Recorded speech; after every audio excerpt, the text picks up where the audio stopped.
Well, good afternoon, everybody. Welcome back to another episode of The Debt Life with me, Chad Van Horn.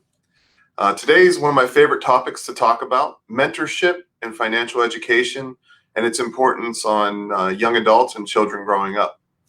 So, as most of you know, I'm involved with Big Brothers Big Sisters, huge advocate of mentorship, and we're going to talk about that a little longer. But let's talk about some things that I see at work.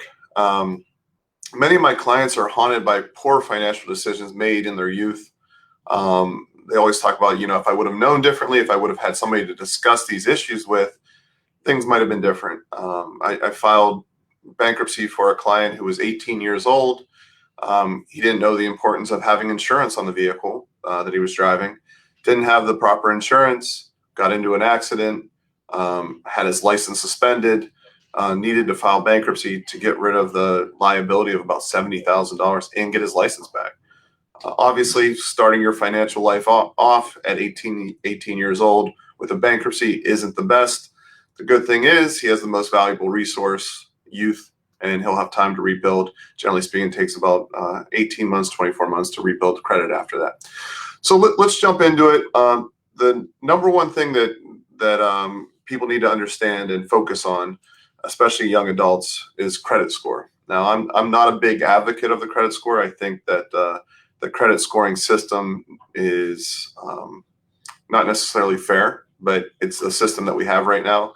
And if you have a bad credit rating, it costs you a lot more money. So generally speaking, we see the people that can least afford to pay more money are paying the higher interest rates, and the people that are in the better position, the less credit risk, are the ones that are paying the low interest rates. So that's why that number is so important. And generally speaking, when you're talking about credit scores, there's three. There's Experian, TransUnion, and Equifax. Now, I know there's these free applications out there as well, like Credit Karma, and those are fine to have as well. But just remember, banks and financial institutions aren't lending based on that number. So that'll give you an idea of where you are. It's good for monitoring, but you really need to get that tri-merge between those three to understand what the banks are really looking at. Obviously, that 720 credit score is where you want to be. Michael, thank you for joining again, and how I hope all is well with you. If you guys have any questions throughout this presentation, just type them in. I'm happy to answer those as we go as well. So, going back to credit. So when you first start off, I didn't know much about credit. I was lucky enough to have my mom guide me through the process. When I was 18 years old, I still remember that I went to Circuit City. I bought a TV, and that was my first credit card, which I actually still have today. It's with Chase now. It's moved along throughohout the years because obviously Circuit City is not around anymore. But I got my Circuit City credit card, and my mom was a co-signer on it. It's really important to establish credit, even if you're not really going to use it that much, because one of the ratings that goes into it is how long you've had established credit. So for me, I've established credit when I was 18. So my longest account will be approximately 20 years old. And they look at the length of account, and that goes into your credit score. So you want to establish credit. You also want to be careful with these offers, because when I had the Circuit City credit card, I had a 0% interest rate for 12 months to pay off the TV that I took to college with me. If you don't pay off that 12 month, if you don't pay off the balance in the 12 months, all the interest that accrued during that time is due. So you really wouldn't get a deal at that time. So I had to make sure that it was paid off before that 12-month period. So just be very careful with those teaser rates, and make sure that there's no fees with the credit cards and whatnot. So that's the first thing. Second, credit utilization rate. So it's good to have small balances that you're paying off every month. For example, if you have a $5,000 credit limit and you're using all 5,000 of it, and that's all you have 100% utilization rate. Very bad for your credit score. That's the number one thing that the credit agencies look to see whether you're a good credit risk. So you want to make sure you pay that down as much as you can. Keep it below that 25 to 30% range, and that'll allow your credit score to get up there into the 700, 800s. We got a couple of questions here. Yes, there are mortgage credit scores. There's actually even bank account credit scores. So if you go apply for a bank account, the banks actually share data whether you can open a bank account. So there's a bunch of different things that you can use there. So student in college, do I recommend they get a credit card to start building their credit? Absolutely, Andrea. Obviously, you want to monitor it though. So you don't want to go crazy, especially going into it. So maybe start with a lower limit, maybe $1,000, $1,500, but make sure you can pay that off every month. Also, I had a client yesterday that I spoke with who was getting money for her kid into her checking account, and he's in college. He's in his 20s, and he's never had a checking or savings account. I think you should always have a checking account and savings account, and you should get used to putting a certain amount of your income into savings every month for that savings fund, and just get used to that. Just like when we work out or any other habits that we create, it takes time. You got to do it over and over again, and then you'll learn and you'll get into that routine. So make sure that you're getting your kids, and you can actually start this at a younger age as well. You get them a checking account, savings account, and that'll allow them to have their own account. And that way, any money that's coming in will go into their account and not into your account, which can cause issues, which it may actually cause issue with a different case that I'm working on for this person. So definitely open up savings accounts, opening up checking accounts. Make sure you get the zero fees. Most banks are offering zero fees on those accounts, especially for kids and college kids. One of my favorite stories, I had a client that told me when he was being raised, his advice from his parents was YOLO. You only live once. You're making money. Spend it. Have a good time. Obviously, that's a very short-sighted advice, especially in South Florida where things are expensive if you live that way. What I'd recommend doing is get into the habit of setting up your 401k early. Even if you're giving a small percentage or $100 monthly payment, and then as your income as a college grad or once you get into the workforce goes up, then obviously you increase the contributions then. And that way you can really start saving up for retirement, open that 401k IRA. Once again, keep fees low on all of this. You don't want all of your money going to fees. So when I was growing up, I was lucky enough to have multiple jobs ever since I was 5, delivering newspapers. So I had an idea of what it took to make the money. I really recommend that people get as much work training as possible, especially at a younger age. That way you'll see what you like to do, you'll see what you don't like to do, and most importantly, you'll know how hard it is to work for that dollar, and you might be less likely to splurge on something when you say, well, man, that would take 7 hours of work to get that money back. That would be a week's paycheck to get that money back. When I mentor different, whether it be students or through big brothers, big sisters, I always talk about the value of money, and I try to let them know, like, hey, this is the receipt for the dinner that we just had. This is how much we paid for lunch, so that you really understand what we're paying for, what the cost is, and you look through it to see whether it's worth it to spend that money. Unfortunately, a lot of schools don't offer courses like this, and sometimes kids will be too embarrassed to ask questions, and they might not trust the person that they're going to ask anyway. So it's good to have a mentor that you can go to, obviously, whether it be a family member or whether it be through a program like Big Brothers Big Sisters. Somebody that's been through it is usually the best person to talk to, so that you can get a real life perspective on it. And that's one of the huge benefits of mentorship, is just being able to answer questions and give ideas to different problems that somebody might have. All right, let's go through a couple more questions here. For a 24-year-old first-time job, do you recommend contributing to the company 401k, and what percentage is a good amount to start with? Susan, thank you for that question. So I recommend starting the 401k as soon as you can, and if you can utilize the company match, like at our company, we have a 3% match. It's really free money to you for your retirement. So if you're not matching that 3%, then you're giving away money that the company would match for you. So if you have a company match, I recommend matching it up to the full amount. If not, you put a budget together, which I feel like every episode I talk about putting a budget together, and make sure you live within that budget. And then whatever you have left over, that can go into your retirement account. Another thing, especially for college students and recent college grads, the number one expense, especially in South Florida, is housing cost. What I did when I was in law school, I had 3 roommates, and at one point I had 4 roommates, and we all kicked in, and all in we're paying $400 to $500 a month to live at a nice place, but we had to have roommates. So if there's ways that you can obviously cut expenses, increase income, cut expenses, that way you'll have more money to build your credit, invest into your future, your retirement accounts, and you'll be better off in the long run. Let's see, Christina just received a wage garnishment notice and you don't recognize the creditor. What can I do? Your best bet there is to look it up in the public record, figure out what's going on. It could be a student loan, it could be something like that. When it gets to wage garnishment, you really need to contact an attorney immediately to look through it to see if there's a way to stop it. Laverne, you have a high APR. What are your options to fix it? So APR, annual percentage rate, credit cards are generally speaking really high, 15, 20%, 25% are normal for credit cards.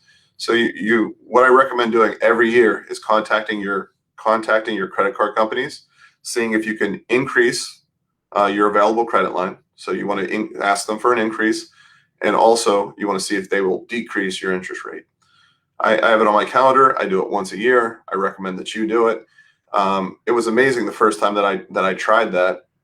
They just said, yeah, sure, happy to do it. How much of an increase would you like? And we can bring you down to a 9% interest rate. And I was at, I want to say 16, 17%. So it's one of those things where if you don't ask, you're not going to get it. So the banks aren't going to come out to you and say, hey, we're going to charge you less for this. If you ask for it, they may. Also, feel free to shop around. The website creditcard.com is actually a pretty good website for comparing different credit cards and seeing if you will be able to qualify for credit and what card might be best for your situation. So definitely make sure that whether it's Chase or Bank of America or American Express, they know that they're in competition with other companies. So feel free to review your options and then make the best choice for you and apply for a couple of different credit cards. Don't apply for too many, because another thing that goes into your credit score is inquiries, so hard inquiries. So if you apply for new credit, it hits your credit. It's going to take 2 years for those to fall off. After 12 months, you don't feel the effects as much as well. So let's go through this. We have some more questions here. Hey, Steve, hope all's well with you. Yasmin, late payments are killing my credit score. Should I close the cards and try to settle them? So I usually don't recommend closing out cards. So if you're consistently late, you need to get on a better cycle. And usually what people do, especially this time of year, when you're getting a tax refund or you're getting your stimulus check, get into a better cycle of paying almost a month ahead and paying down your balances, and try to keep that card open if you can, because even if you close the account, it'll still have the negative reporting on there. So if it's a good card, you have good history with it, you only have a couple late payments, that's fine. If you're in collections, that's the point where you just stop and then work out a settlement. So good question there, Yasmin. Thank you. Tatiana, is it wise to pay my student loans with credit cards? I generally speaking don't recommend paying debt with debt, because that's going to create more debt potentially. So, and student loans, generally speaking, especially the federal student loans, are low interest rates. They have safeguards in place like income-based repayment and different forgiveness options. And this administration, the Biden administration, says that there might be loan forgiveness in the future. So if you pay off your student loans with the credit cards, you would be ineligible for any relief through the federal government. So just be careful with that. Generally speaking, don't pay debt with debt. So just don't do that, because it usually ends up where you utilize the credit cards again, the balance goes up, and then life happens, and then you just are kind of in a tailspin there. So for recent college grads, don't do what I did. I still remember when I graduated college, I got a job. I was making some money. I got this another Chase account. It was a Chase Disney and they gave me a $20,000 limit, 0% interest for 12 months. I knew I was going to start making money, moving to South Florida. I was using that card a lot, and I was like, oh, I'll pay it off. It's a 0%, and then the balance got pretty high, 11,000, 12,000, and I was paying the minimum payment, so I wasn't really making that much of a dent in it. And then the 12 months were coming up, so I really had to grind, get money together to pay it off. So just be careful with what you spend your money on. It's so easy nowadays to just spend $100. Every time I go to Target, I know this is a common thing. I go there for one thing, I end up spending $100, and then the money just goes. So just be cognizant of it. I'm a big advocate of using cash if you can, because it's easier to swipe a credit card than it is to take money out of your pocket or out of your wallet and see the money going. So make sure that you don't do that coming out of college. Another big issue too, car loans. First off, try not to co-sign for other people's car loans. It only causes issues. If that person doesn't pay for their car loan, it falls on you 100%. So be careful. I'm a big advocate of buying a car, especially if you can get a cheaper, reliable car to start off. Get it paid off. Keep it for 10 years. You're going to save so much money in finance charges. If you are going to get a lease, if you want a new car every 3 years, then it's okay to lease a car. But if you can get to the point where you don't have that monthly car payment, that's fantastic. As many people that are watching this and many people that know me, I haven't had a car payment in a long time. I drive a Vespa. I spend about $200 a year on gas and maintenance, and I just save so much money for doing that. And I love driving my Vespa around. So if you can, try to make sure that you're not wasting money on vehicles. Obviously, if you love a car, it makes you happy, you can afford it, go ahead, but just try to limit what your expenses are as much as you can. All right, going back to mentorship. Now, when I talk about mentorship, obviously my experience is through Big Brothers Big Sisters, but it's not just that. I mean, if we have family members that are mentors, I have many mentors that are probably even on this call right now that don't even know that they're my mentor, because I look at it as where I try to take the best from each person. Every person's different. They have their strengths, they have their weaknesses. So I try to look at what each person can offer as far as strengths, and something like I want to model myself after that. So when it comes to mentorship and financials, I'm pretty conservative with financials. I want to make sure that I'm not running out of money. I want to make sure that I can cover all the expenses that I need to. Obviously, when we're creating that budget, always put at the top of the budget your housing, your electric, your water, and then go down from there. I hate having debt. I'm adverse to debt because of probably what I do, and I see how debt can really hurt people. So if you can get your debt paid off every month, obviously if you can buy a home and get that mortgage paid off, if you can get that car paid off, and have an interest-free diet, an interest-free budget, because so many people don't realize how much money you're spending in interest every month, and it's a waste of money. And that's post-tax dollars. So you're already paying taxes, and then sometimes you're paying taxes on taxes whenever you're paying your property taxes. So you already have the taxes, which are a given. You can cut the interest out if you play your cards right and get everything paid off. So definitely make sure that you're paying off all your bills if you can. And find a financial mentor. I've done this with a lot of my friends. They've come to me.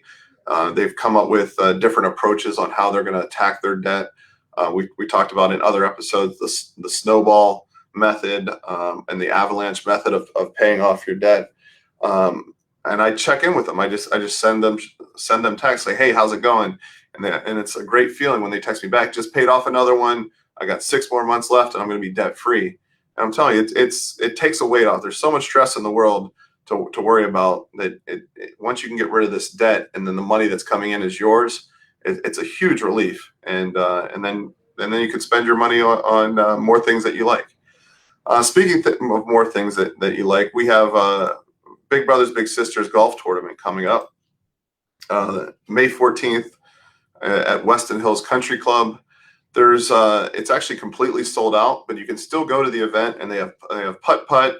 They're going to have this ball drop from the helicopter. You can win $1,000 cash prize if you want to make donations there.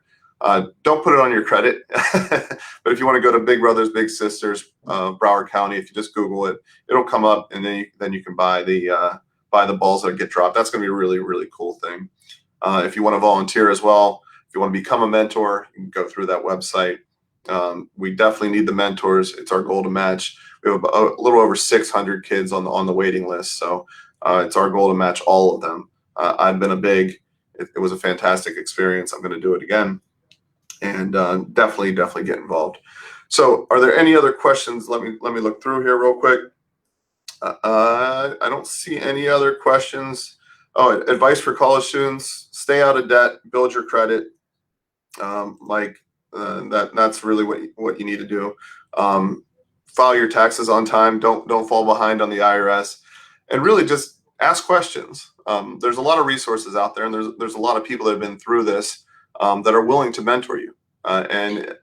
Unless you ask the question, the person might assume that you know the answer. So don't feel like it's a dumb question. You know, we were all 18 at one time, and we're just starting off, and we all have our wins, and we all have our losses that we've taken. And I know that I certainly have, playing with the credit game. And good credit is something that's going to save you a ton of money over time, and making sure that everything is in line as far as budgeting and your financial life really makes life so much easier. So if you need anything from me, the information is on the side. You can reach out to me anytime, email me. Even simple questions, just shoot me a quick message. You can text me, email me, Facebook message me, whatever's easiest for you guys. I really appreciate everybody joining this. If you have any other questions, just reach out to me directly.